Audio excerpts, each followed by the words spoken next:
Halo bosku, saya Felix dan selamat datang di channel Bos Gadget teman-teman. Kalian apa kabar nih hari ini? Nah, udah lama kita nggak ketemu dan akhirnya kita ketemu lagi dan bahas HP lokal sama-sama lagi. Hari ini saya akan bahas soal Evercost M55A. Jadi langsung aja kita bahas sama-sama. Nah, seperti biasa, saya akan bahas dari desainnya dulu. Dan menurut saya nggak ada hal yang spesial-spesial banget lah ya dari desain HP ini. Desainnya ini simple-simple aja, ya cukup lumayan bagus sih. Tapi nggak ada yang jadi ciri khas di HP ini. Belakangnya pakai pattern lingkaran dengan feel yang agak kasar-kasar gimana gitu.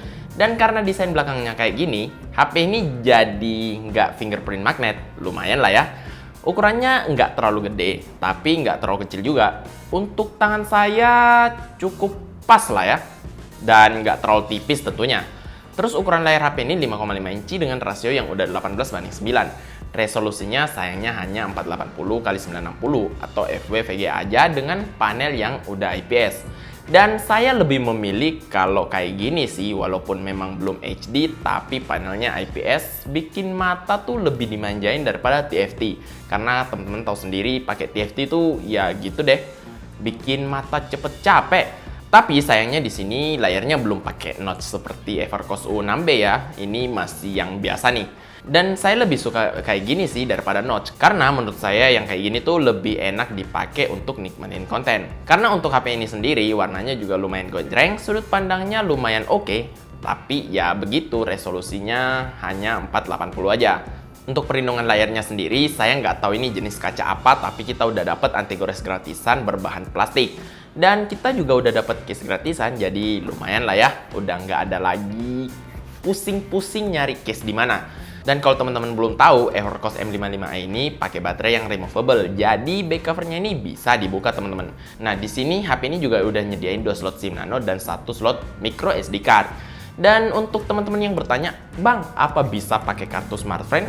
Ya, jawabannya udah bisa teman-teman. HP ini udah bisa dapat sinyal 4G VoLTE. Oke, kalau gitu kita langsung beralih ke bagian spesifikasinya. Dan di sini yang bikin saya seneng karena Evercost ini akhirnya udah bisa ngasih kita jalan. Yaitu udah bisa berpindah dari chipset berclock speed 1,3 GHz ke 1,6 GHz. Terima kasih Evercost. Nah, jadi chipsetnya ini pakai Spreadtrum octa-core 1,6 GHz dengan GPU PowerVR ROG GE8322. Terus RAM-nya 2 GB dengan ROM 16 GB yang bisa ditingkatkan lagi dengan microSD karena udah ada slotnya tadi sampai dengan 128 GB. Terus dengan spesifikasi gitu, gimana sih dengan performanya? Nah, untuk multitasking, buka-buka aplikasi, chattingan ataupun sosmed aja, saya nggak pernah ada keluhan soal handphone ini. Karena saya nggak pernah dapetin masalah aneh-aneh tuh, lancar-lancar aja walaupun nggak ngebut-ngebut amat. Dan Evercost M55 ini nyediain fitur face unlock yang akurasi dan kecepatannya juga lumayan oke. Sayangnya di sini kita nggak dapet fingerprint ya, tapi itu saya rasa harga yang cukup pantas lah untuk dibayar. Mending HP-nya sedikit lebih ngebut daripada banyak fitur gimmick. Iya kan? RAM yang tersedia di HP ini saat idle sekitar 1 GB yang terbilang cukup lumayan. Dan ROM yang tersisa di HP ini setelah saya install beberapa aplikasi sekitar 6 GB aja. Jadi saya cukup menyarankan buat teman-teman langsung aja ditambahin microSD. Karena foto-foto sekarang tuh ya makan banyak memori dan saya tahu teman-teman suka selfie. Nah, untuk performa gamingnya sendiri gimana sih? Untuk main Mobile Legends sih biasa-biasa aja ya. HP ini bisa pakai settingan sedang, tapi saya lebih menyarankan untuk main di pengaturan terendah karena pengalaman mainnya bakal sedikit lebih enak. Dan untuk main PUBG sendiri walaupun bisa main, tapi bakal sering terjadi frame drop. Jadi agak kurang nyaman lah buat main PUBG di HP ini. Sedikit-sedikit frame drop, sedikit-sedikit frame drop. Untuk skor Antutunya sendiri, HP ini bisa mencapai skor 72 ribuan nih teman-teman. Ini skor yang cukup gede untuk HP di bawah 1 juta.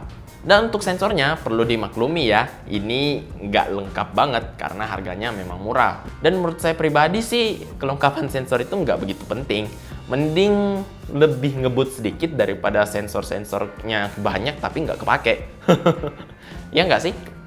Ya teman-teman kalau setuju langsung aja komentar di bawah, kalau nggak setuju juga komentar aja di bawah. Nah kalau gitu kita langsung aja pindah ke bagian kamera. Dan HP ini tuh punya banyak mode kamera, yaitu beauty, stiker, blur atau potret, malam, slow mo, panorama, tanda air, selang waktu, kode QR, dan ada pro-nya juga. Di mode Pro ini juga banyak yang bisa diatur seperti white balance, ISO, pencahayaan, saturasi, kontras, dan kecerahan. Cukup lumayan juga. Dan Evercost M55i ini juga punya dua kamera belakang yang resolusinya 8 dan 2 megapiksel. Kualitas foto yang dihasilkan kamera belakang ini sih nggak bagus-bagus amat, tapi nggak jelek juga. Kadang bisa melampaui ekspektasi saya, tapi sayangnya mode blur untuk HP ini tuh pure gimmick aja. Ya, efek bulat-bulat. Dan bukan hanya itu aja, mode malamnya juga ini kayaknya nggak ada bedanya deh dengan yang biasa. Pas saya coba foto dengan mode malam, ya nggak kelihatan apa-apa juga. Ya sama lah intinya.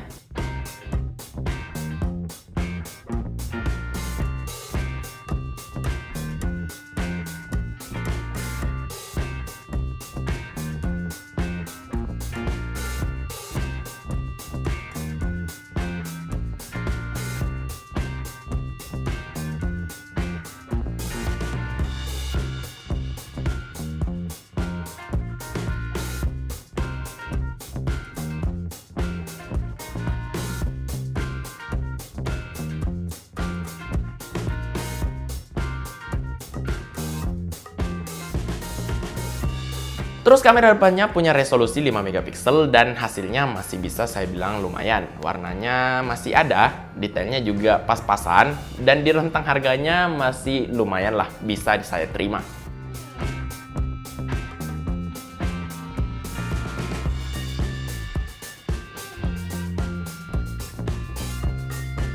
Dan untuk perekaman video, kamera belakangnya ini bisa merekam sampai 1080p dan kamera depannya sampai 720p. Sayangnya saya nggak punya sampel videonya karena pas saya cek ternyata videonya hilang.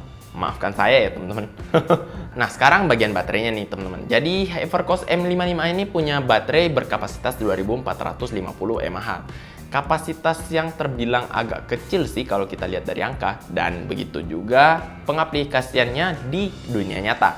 Karena pas saya pakai, HP ini tuh udah ngos-ngosan pas masih siangan gitu, dan jarang banget bertahan sampai sore. Jadi ya untuk bagian baterai HP ini tuh ya biasa-biasa aja lah. Oke, jadi langsung aja kita masuk ke kesimpulan saya. Dan menurut saya, Evercost M55i ini cukup lumayan. Karena sekali lagi saya ulang, kita udah pindah dari 1,3 GHz ke 1,6 GHz. Dan mungkin teman-teman bertanya, apa 1,6 GHz itu bagus? Jawabannya sebenarnya enggak juga. Tapi ini peningkatan yang cukup baik karena kita udah lama banget lah stuck di 1,3 GHz. Itu udah hampir 3 tahun ya di situ terus. Dan saya udah lelah teman-teman.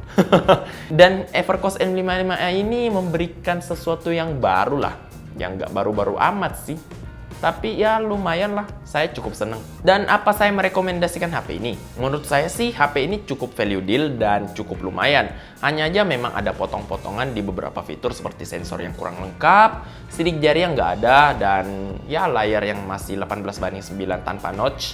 Ya walaupun ini mungkin jadi preferensi dari sebagian teman-teman. Dan kalau memang kalian bisa mentolerir kapasitas baterainya yang agak kecil, HP ini mungkin cocok untuk kalian.